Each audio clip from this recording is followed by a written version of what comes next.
El 12 de noviembre del 2018 venía regresando del trabajo, era un día normal, era un lunes. Una mujer y un hombre asisten afuera de mi casa. La mujer se acerca a mí y me ataca con ácido. Realmente lo único que siento es un líquido caer encima de mí.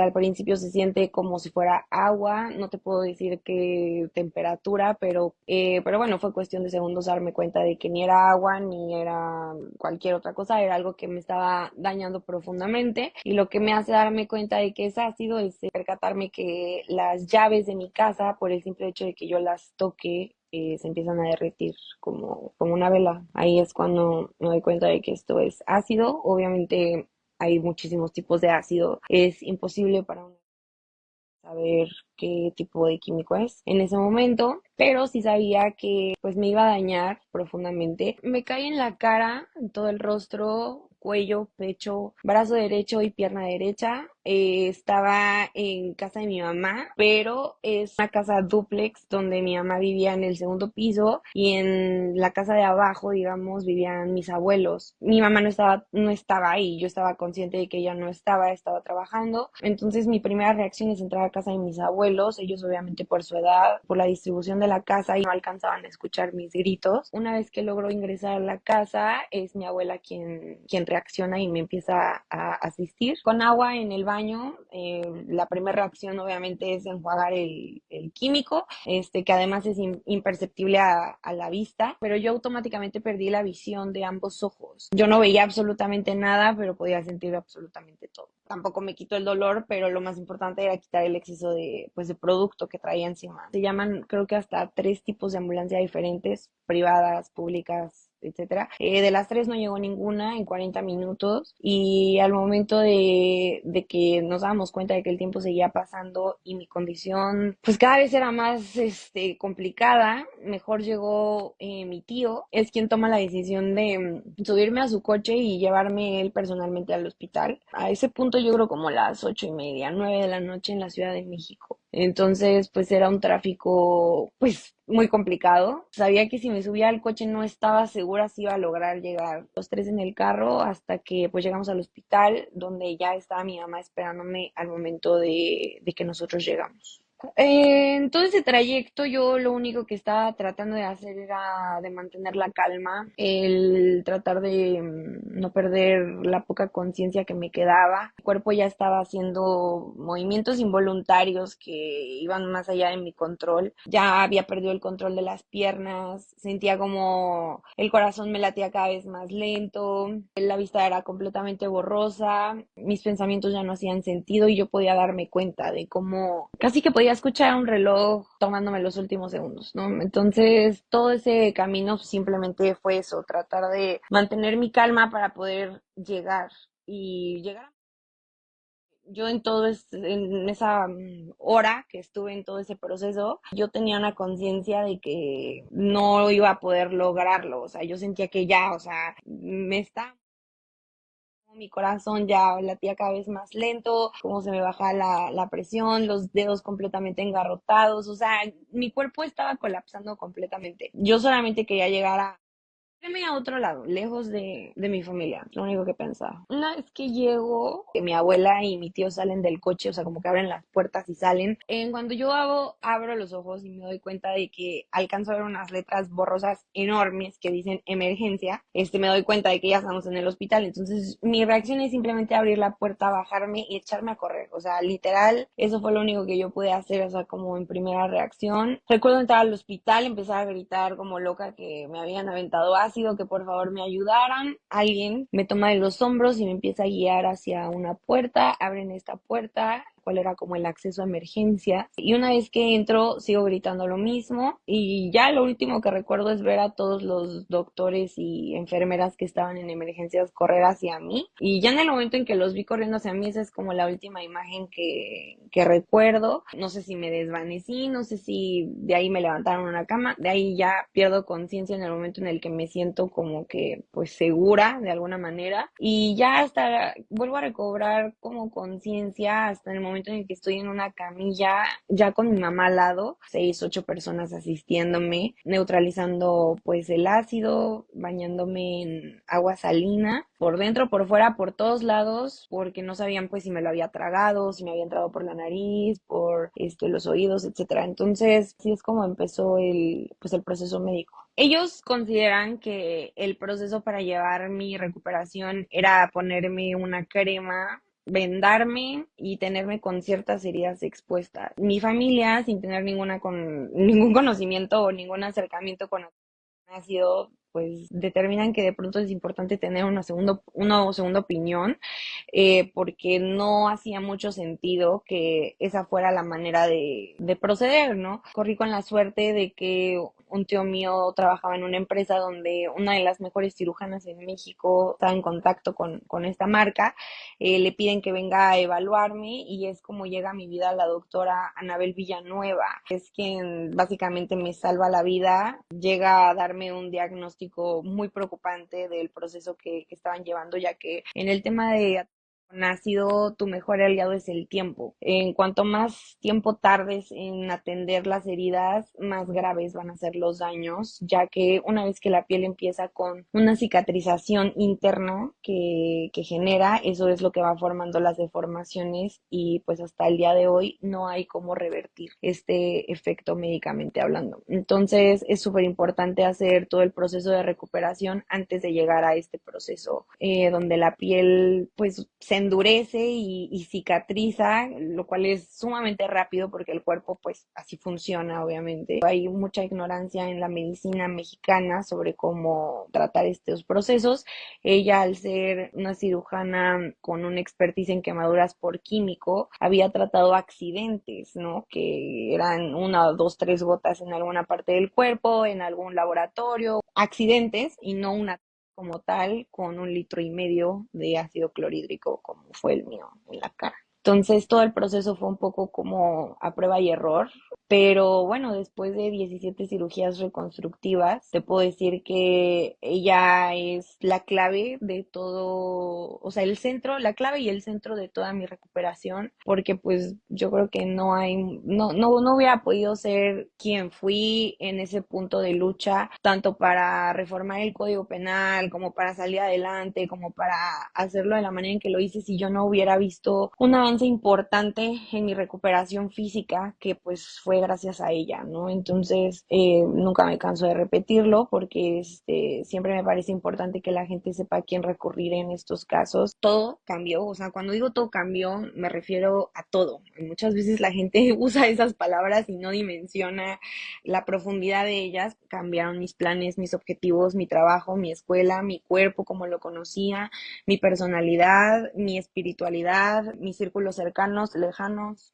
Yo creo que cuando alcanzas un nivel de obscuridad tan grande, tan doloroso, tan complicado, que nunca planeaste, previste, imaginaste que te sucedería, conectas con puntos y partes de ti que ni siquiera sabías que existían. Claramente te empiezas a sensibilizar con cosas que eran ajenas a ti, ¿no? Mi vida se empezó a convertir en recuperaciones médicas, hospitales, cirugías, recortes de piel cada 3 días, o sea, cosas que no le deseas absolutamente a nadie, que crees que lo más duro fue y eso realmente solo es la punta del iceberg. Eso solamente es lo que detona lo que va a ser tu historia a partir de ahora. Lo que te va a definir, por lo que te van a conocer, de lo que la gente va a hablar de ti. Yo decidí en todo momento transitar mi batalla con toda la dignidad que pude encontrar dentro de mí. Eso me llevó a cambiar muchas formas de ser y pensar, porque pues si no cambias con algo así, yo creo que entonces no,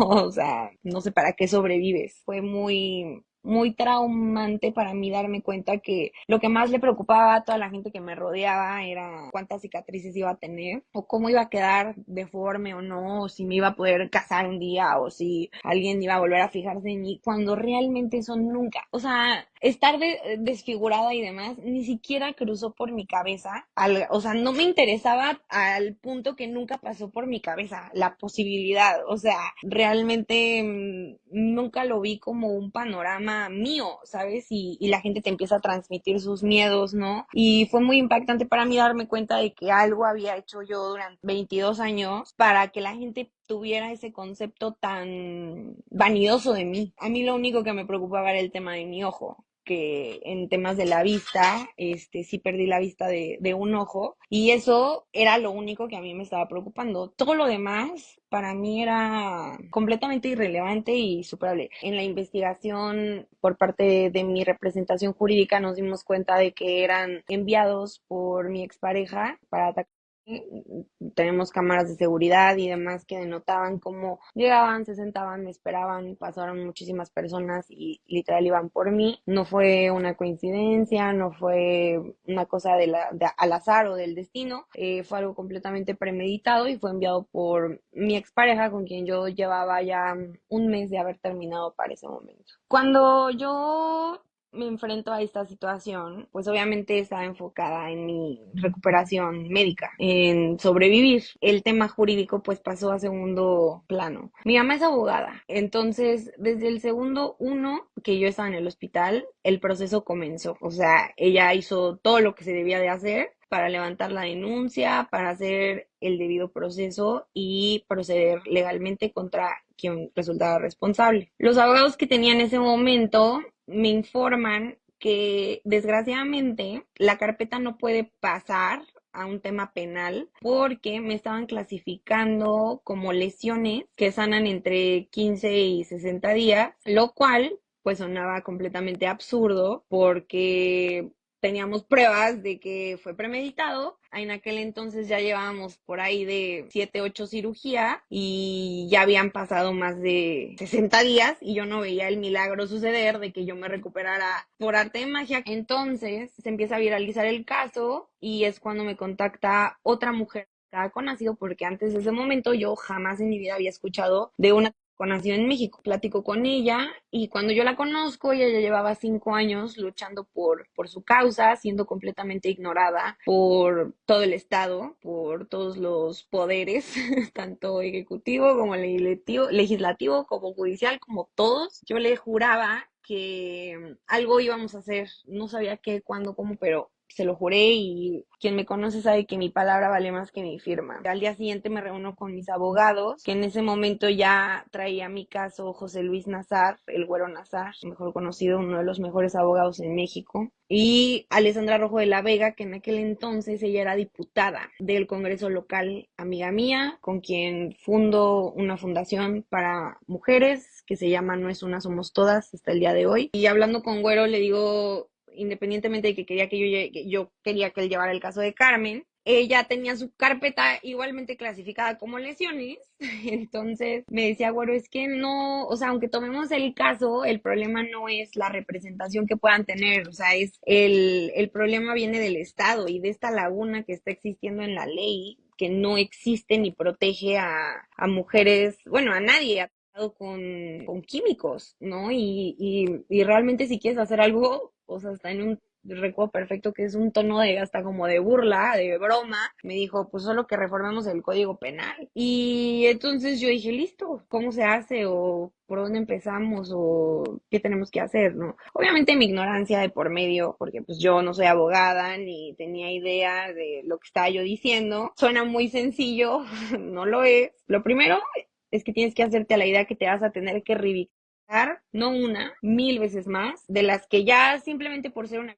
en México te corresponde. Después tienes que entender que cada uno tiene una función. Güero dijo, yo me voy a encargar de todo el análisis de la ley. Y Alessandra, como diputada, era encargada de meter esta iniciativa pues al Congreso local, buscando que se replicara en el Senado para que pudiera llegar a toda la República. Y mi parte era la mediática, ¿no? Hablar con los medios, tratar de juntar más víctimas. En el intermedio que yo tenía que hacer todo este proceso, más mis cirugías, mi recuperación médica, mi recuperación psicológica, darme de baja de la universidad, cerrar todo el tema laboral, porque me iba a ir del país a los pocos meses. Entonces también sabía que me quedaba un tiempo corto en México, el cual tenía que aprovechar para hacer todo esto mientras atravesaba el momento más complicado de mi vida. Pero para mí era un compromiso importante con mi país, con las mujeres, pues con todas las que desgraciadamente tuvieran que transitar por el mismo camino que me había tocado, ¿no? En noviembre del 2019 es cuando por fin logramos que esta iniciativa entre, después de que el grupo parlamentario de Morena nos tumbara las primeras iniciativas que buscaba que fuera en tentativa de que fuera considerado en razón de género, ya que pues, las estadísticas nos comprobaban que eran más hacia las mujeres y por parte de exparejas. Para ese punto ya habíamos contado más de 6 por la República Mexicana. Una sentencia mínima nos parecía indignante cuando esto es un daño permanente. Nos la tira este grupo parlamentario y tenemos que hacer estos ajustes donde también nos votan la tipificación de la regularización de venta, que tampoco entendíamos por qué su venta y distribución era tan sencilla.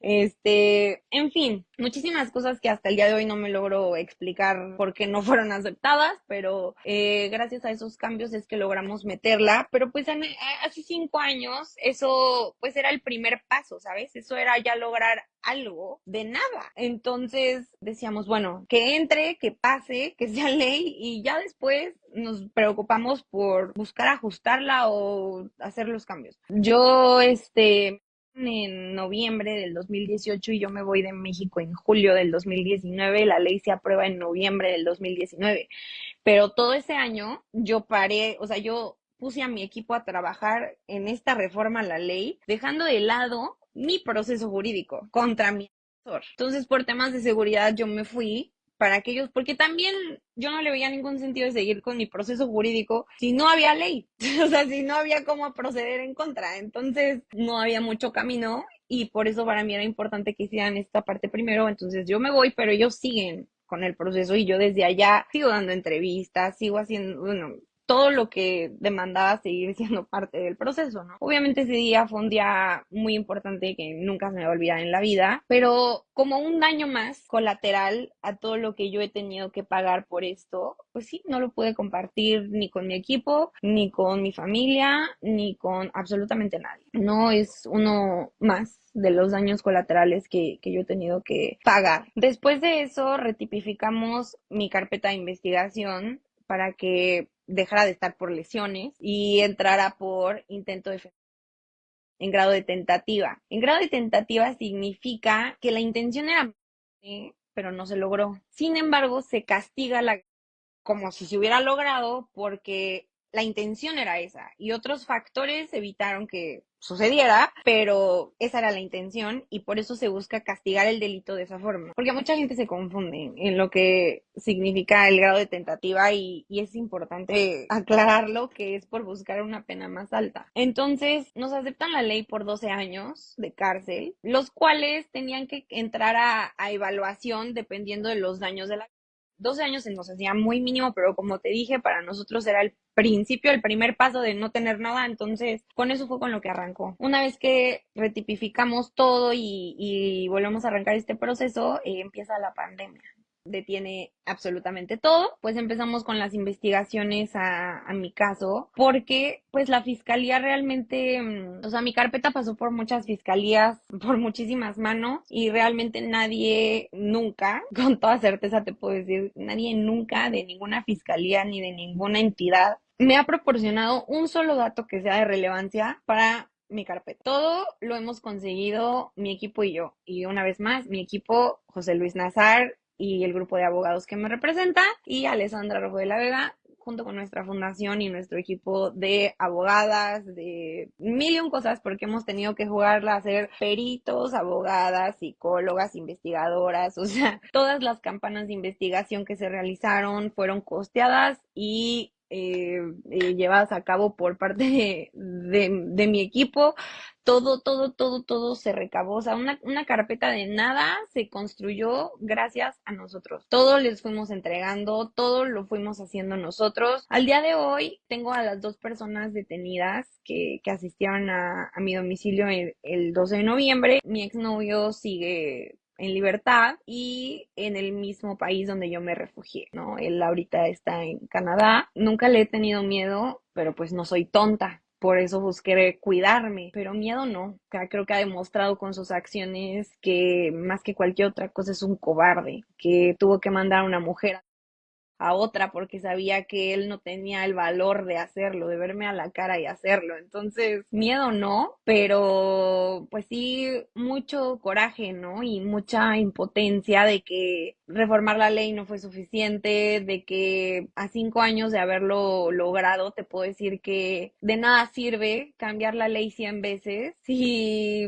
no van a seguir la ley las entidades que necesitan apegarse a ella. La jefa de gobierno en aquel entonces, Claudia Sheinbaum, muchísimas veces me pronuncié hacia ella, pedí citas. Ernestina Godoy tuvo mi caso y también un grado de negligencia y corrupción absurdo por mis alianzas con Alessandra, volvieron todo mi caso un tema muy político. Al día de hoy sigo esperando justicia, seguimos en juicio, seguimos en procesos. Es muy difícil deportar a Oscar de Canadá porque el presidente López Obrador no ha pagado derechos con la Interpol por no sé cuántos años, entonces no hay fichas rojas para México a menos de que pues sean casos que pida el otro país o no sé, personas sumamente como el Chapo Guzmán o cosas por el estilo. Es súper importante para mí lograr este proceso, o sea, finalizar este proceso para poder cerrar esta historia que ha parecido interminable y que nunca se va a acabar, pero que de alguna manera ese sentido de paz es algo que necesito, ¿sabes? Y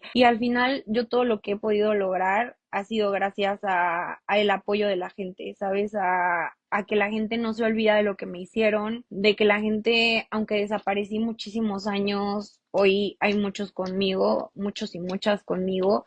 El año pasado que tuve la oportunidad de asistir por primera vez a la marcha del 8, que sí se detona mucho a partir de los con ácido. O sea, fue para mí súper impactante darme cuenta cuánta gente estaba ahí, apoyarme, ¿sabes? Con playeras, pancartas, todas las mujeres que se sumaron a mi lucha, a mi fundación. Es indescriptible todo el apoyo que he recibido y por eso estaré siempre agradecida con todos y cada uno. Y pues nada, que ojalá logremos esta llegada de justicia sea para que la gente no se atreva a hacerle esto a otra mujer en ningún lado, ¿sabes? En ninguna parte del mundo, no solamente hablando de México. Ese es el objetivo principal.